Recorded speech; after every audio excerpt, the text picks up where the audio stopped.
Hey guys, I'm Boot. We're in New Jersey, and today we're doing the 31 Days of Horror, with today's movie being The Vindicator from 1986. Yeah. Now, what this movie is basically about is there's a company, a tech company, and they're building kind of It's a suit. Well, it's a suit, yes, but not just a suit. It's actually a man that can live on another planet or go into space or whatever, and it has like a fight response or whatever when it's threatened. Yeah, if it's touched, it has to basically vindicate that, whatever anger or reaction towards whatever the threat is until it's no longer a threat. Yeah. And you can't just like walk away from it. It actually like kills the subject in the beginning, the monkeys. And I don't know why we're doing all these movies where monkeys are being tested on. All the ones that you pick have monkeys. Right? I don't know. To me, this was like, again, I guess it, I don't know, maybe because that it didn't scare me like that quintessential scare. But right. The concept was really interesting and cool. I mean, so basically, at this point, what they did was they put this technology into a guy that they killed, that was working for them, that wanted, a raise or more money or to be higher up in the company. And he was wondering why basically resources were being taken away from his department when he was working on something like supposedly revolutionary. Of course, as every company's like big boss is, he was corrupt and crooked and had the guy killed. And then they put him in the suit. Yeah. And so he, instead of, they tried to activate him, but it failed.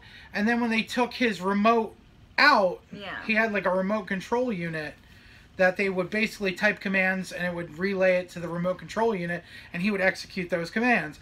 Unfortunately, they took it out and they were working on it and he came to life. So the guy realizes, he still knows who he is, he still knows everything about his life, and then he's trying to figure out why he's in this suit. And he accidentally runs into some like punks on the street who, kind of like try to fuck with him, and basically he kills them all.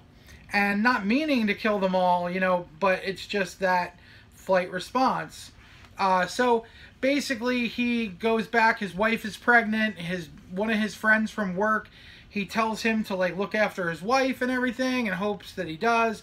And really this guy, seems to be on the same side. Ultimately, he's not. He's really playing ball for the big boss. And so he captures the guy, and then they take him to they take him back to the company, where they made the suit, and they try to reinvent the process so they don't have the same mistakes. And they also try to get him to use the remote control unit, and they tell him, like they're not going to hurt his wife if he does what they say. So at this point, he, basically goes after the boss.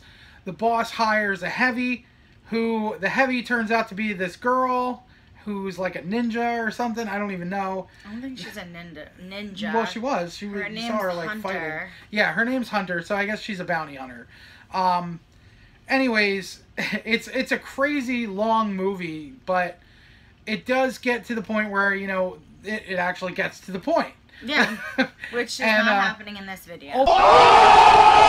Ultimately, they show at the end, it's pretty cool because they show the suit and they show the prototype for the suit that he was in. It's actually his suit, and it's in a museum, and you see this woman and her kid, and the kid is named after the guy, so you know that the wife, named the kid after the husband, and he's like, oh, that was his, right? And she's like, yeah, that was him. And that's how they end the movie. He's still alive. Is he still alive, though? Yeah, didn't he, like, move? I mean, he was in a museum. But he, like, moved, I thought, at the end. Well, I know he was leaking, like, fluids and stuff, and they thought he was going to die. Yeah, like oil. Like, so maybe he did die. I don't know. They're not really... blood, they said. They're not really clear at the end, but... Yeah, I mean, there's a lot of holes in it. It's, an 80s movie, so, of course, there's a lot of holes in the technology. Yeah, it wasn't bad, but it wasn't the best. Right, exactly. So, but I definitely recommend checking out this video at least once in your lifetime. I definitely thought it was, a lot scarier, just because there's one scene where he, like, the wife is trying to come near him, and he's like, don't touch me, don't come near me, because he doesn't want to kill her. and he's like, and she's like, but I love you, and he pulls off his face thing, his face shield, and you can see his teeth and his brains and stuff. Exactly. And he's like, how can you love this? And I like don't to think scare it was her exactly away. scary. I think it was just more like gross. Well, when I was a kid, it was kind of scary. You know what I mean? Like when you're a kid, it's scary. Yeah, exactly. But as an adult, but it's stuck in my mind, you know, as being a scarier movie. So, anyways, that's about all we got for today. So go ahead and click on over here to see the other 31 Days of Horror movies videos on my channel. Also, click above my head to see on Allie's channel. She's doing the 31 Days of Horror as well. Click up in the corner to subscribe to the channel. Also, don't forget to ring the bell icon so you never miss another video. That's about all we got, so we'll see you in the next one. Bye, guys.